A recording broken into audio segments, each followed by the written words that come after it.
Ale tam byl na výstavě. Tady byli jsme vždycky ve svým stánku, my jsme tam koukali po nožíkách a potom.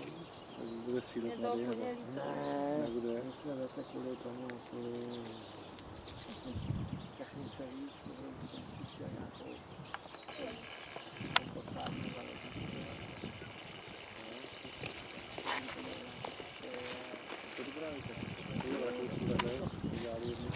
Super, nešmrdlej těma rukama pak viditelně.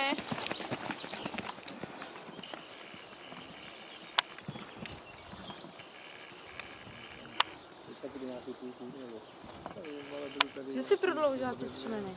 Zkrátila, ne? Já jsem jí to zkrátila o 2. Ne, to bych se nedovolila. S tím šimlíkem. To je od tebe narozený?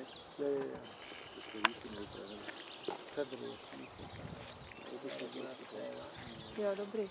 Dobrý.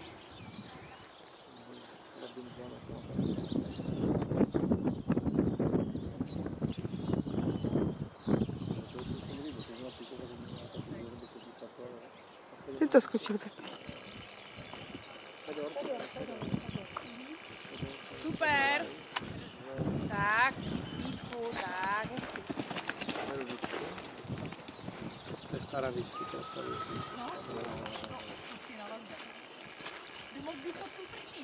Bylo by to dobrý, ne? No jistě, my tady totiž zvedáme věkové kategorie, lepší makoňba. Jeden. Jo, dopačila, Ale ty fakt prvně, jo. Pak se podíváš ty svou velkou,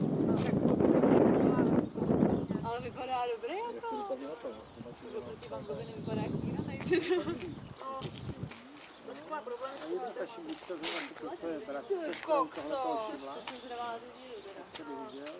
A když si ji všimneš na poslední chvíli, Nějaký koně, přesně tak. asi skoro hodně, já jsme takové 7-8 koní vyskakovali z okůlce tam. Tam z kestu. ale mohli by zvlášť ohodnotit nejstarší koně. Kolik je vlastní kategorii? Taky 20. To házelo se nějaký... Pustili a oni hele všechny vyskakovali ven. To víš, že se toho báli. Pak když jsem o tu svíčku otočil,